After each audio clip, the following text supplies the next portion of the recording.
Hello friends, welcome to urban exim chamber of commerce and industry. और आज के session में हम समझेंगे what is the difference between break bulk shipping and container shipping. Okay, so in previous session हमने जाना कि जो ब्रेक बल्क शिपिंग वो क्या होती है और कंटेनर शिपिंग क्या होती है। कंटेनर शिपिंग नॉर्मली जो कार्गो आपका यूनिटाइज होता है और कंटेनराइज होता है, जो कि कंटेनर के अंदर इजीली स्टफ हो सकता है। ये ब्रेक बल्क जो कार्गो होता है वो कंटेनर के अंदर स्टफ नहीं होता, उसको या तो ओपनली शिप के डॉक पे रखा जाता है या मशीन के रूप में स्पेसिफिक हैंडलिंग उसकी करके उसको डॉक पे रखा जाता है। तो यहाँ पे बात कर लेते हैं कंटेनर शिपिंग की। तो कंटेनर शिपिंग और ब्रेकबल शिपिंग के डिफरेंसेस समझ लेते हैं। तो डायमेंशन की अगर बात करें कंटेनर की, तो है मैक्सिमम डायमेंशन है कंटेनर कैन एक्यूमुलेटेड। तो इसमें जो मैक्सिमम क्वांटिटी कितनी हो सकती है कंटेनर शिपिंग में, कि वो कंटेनर के अंदर स्टफ हो जाए। ओके, जो कैपेसिटी लिखी होती है कंटेनर के पीछे आपका 32 मेट्रिक टन। ओके, कि उससे ज्यादा नहीं होंगे। तो इस टाइप से ये मैक्सिमम क्वांटिटी उतनी ही लेगा जो कि कंटेनर की कैपेसिटी है। But in case of breakable shipping does not have any size restriction, can ship extremely oversize cargo. Okay, तो यहाँ पे डायमेंशन की बात करें ब्रेकबल में, तो इसकी कोई रिस्ट्रिक्शन नहीं है कि कितनी साइज का हो सकता है। It can be extremely oversize, कितना भी बड़ा हो सकता है। जैसे कि हमने वो देखा था कि वो पूरा कार्गो शिप का पूरा ही टरबाइन एक्सपोर्ट कर रहे हैं, एक्सट्रीमली हेवी है। अगर वेट की बात करें तो have a weight capacity limit usually around 28 metric ton. यहाँ पे 28,000 के किलोग्राम ही ये कैपेसिटी के अंदर आता है कंटेनर के अंदर। But in break bulk shipping the weight can be transport item over the regular cargo weight limit. Okay, तो यहाँ पे कोई लिमिट नहीं है, ओवर लिमिट है। Can transport item over the regular cargo limit, जिससे यहाँ पे 28,000 किलोग्राम है, तो यहाँ पे इसकी कोई लिमिट नहीं है। इससे ज्यादा भी ब्रेक बल्क शिपिंग में एक्सपोर्ट किया जा सकता है।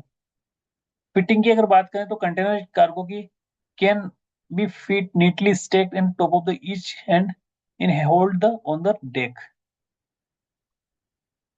तो यहाँ पे जो कंटेनर कार्गो को इजीली बॉक्स वाइज कंटेनर के अंदर स्टफ किया जा सकता है।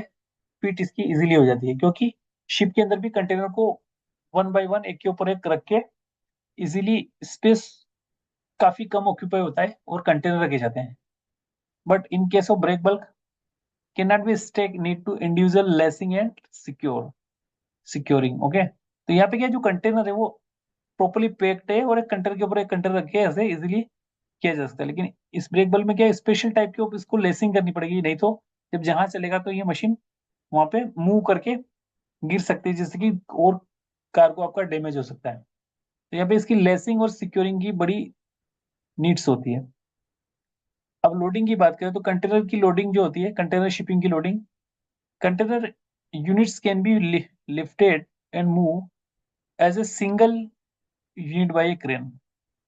ओके, सो यहाँ पे जो कंटेनर को उठाना वो एक सिंगल क्रेन उसको उठा के जहाज पे रख देगी या फिर ट्रेलर पे रख देगी और ट्रेलर से उतार देगी। बट यहाँ पे क्या है ब्रेक बल्क शिपिंग में, जो कंटेनर को उठाने का नीड, यहाँ पे प्रोडक्ट आपका क्या हैवी है, तो need individual lift on lift off handling with high capacity deck crane और अदर इक्विपमेंट। तो इसको ब्रेक बल्क कार्गो को हैंडल करने के लिए यहाँ पे काफी बड़ी lift on lift off handling require होगी, जिसकी कैपेसिटी काफी ज्यादा होनी चाहिए। ठीक है, इसको क्रेन के द्वारा डेक पे रखा जाएगा, फिर यहाँ अदर इक्विपमेंट इसकी जरूरत पड़ेगी। अगर टाइम की बात करें कंटेनर शिपिंग में, we can easier load and unload. जो कंटेनराइज है वो क्या है कि कंटेनर एक आपका इजीली उसको लिफ्ट करके लोड किया जा सकता है और अनलोड किया जा सकता है ट्रक के ऊपर या ट्रेलर के ऊपर या फिर शिप के ऊपर, बिकॉज की इसका size and shape is regular. So जो इक्विपमेंट हैंडलिंग है वो अवेलेबल होते हैं। But in break bulk size and shape is overt. So यहाँ पे जो कॉम्प्लेक्स हो जाता है आपका हैंडलिंग, वो टाइम ज्यादा लगता है, क्योंकि जो मशीनरी है उसको अलग टाइप की इक्विपमेंट लाने पड़ेंगे, उसके द्वारा उसको उठाया जाएगा, फिर उसको शिप की डेक पे रखा जाएगा, तो वहां पे इसको हैंडलिंग भी स्पेशल चाहिए, तो उसको काफी टाइम लगता है। डैमेज की अगर बात करें तो provide more secure and seal freight transportation. तो कंटेनर आपको पता है कि जो कंटेनर के अंदर जो कार्गो होता है वो सिक्योर होता है, क्योंकि ये जो कंटेनर है वो लोहे का बना होता है, जिसके अंदर कार्गो आपका टूटता फूटता नहीं है, क्योंकि वो पूरी तरह सिक्योर है, क्योंकि उसको सील भी कर दिया जाता है, तो कंटेनर पूरी तरह सिक्योर होता है, तो इसमें मोर सिक्योर अवेलेबिलिटी होती है। बट ब्रेकबल शिपिंग में more prone to weather physical damage.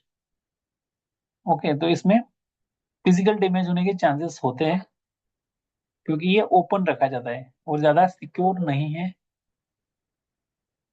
आप देख सकते हो कि जैसे ये यही टरबाइन आपको, इसको अगर शिप के बाहर रखेंगे तो ओपनली रहेगा, इसके कुछ टकरा सकता है, इसमें स्क्रैच भी आ सकते हैं। ओके, इसकी लेसिंग प्रॉपर नहीं हुई तो ये दूसरी चीजों को भी हटा सकता है। But in case of container, ये इजीली सील करके रख दिया जाता है, ताकि इसमें कोई डैमेज या कोई प्रॉब्लम नहीं आती है। कॉस्ट की अगर बात करें तो कंटेनर शिपिंग में जो कॉस्ट है वो कॉस्ट इफेक्टिव वे ट्रांसपोर्ट होता है, क्योंकि जो shape of container is regular, तो इस केस में क्या होता है कि जो ट्रेलर उस टाइप के हमें इजीली मिल जाते हैं, वो चार्ज भी ज्यादा नहीं लगेगी, क्योंकि इस टाइप की मार्केट में ट्रांसपोर्ट अवेलेबिलिटी होती है। Okay, but in case of break bulk shipping, more expensive but most cheaper oversize individual piece, ये आपका महंगा पड़ेगा, क्योंकि इसको special type of transport authorize करना पड़ेगा, जो कि अवेलेबिलिटी कम होती है। ठीक है, इसके अलावा बात करें, इसके साइज ज्यादा होता है, उसके कारण इसकी हैंडलिंग स्पेसिफिक रिक्वायर होती है। यहाँ पे इस सेशन में हमने समझने की कोशिश की कि what is breakable shipping and container shipping differences. तो डिफरेंसेस आपने देखा, डायमेंशन का डिफरेंस होता है, वेट का डिफरेंस होता है, स्टफिंग लोडिंग अनलोडिंग का डिफरेंस होता है, फिटिंग का डिफरेंस होता है, टाइम कंज्यूमिंग का डिफरेंस होता है, security and damage physical damage का यहाँ पे डिफरेंस होता है। इसके अलावा कॉस्ट भी इसमें काफी ज्यादा आती है ब्रेकबल कार्गो में, इसके अलावा कंटेनर शिपिंग में कॉस्ट कम आती है। So guys, in this session, we have tried to understand what is the difference between break bulk shipping and container shipping. So guys, thanks for watching the session. Have a nice day.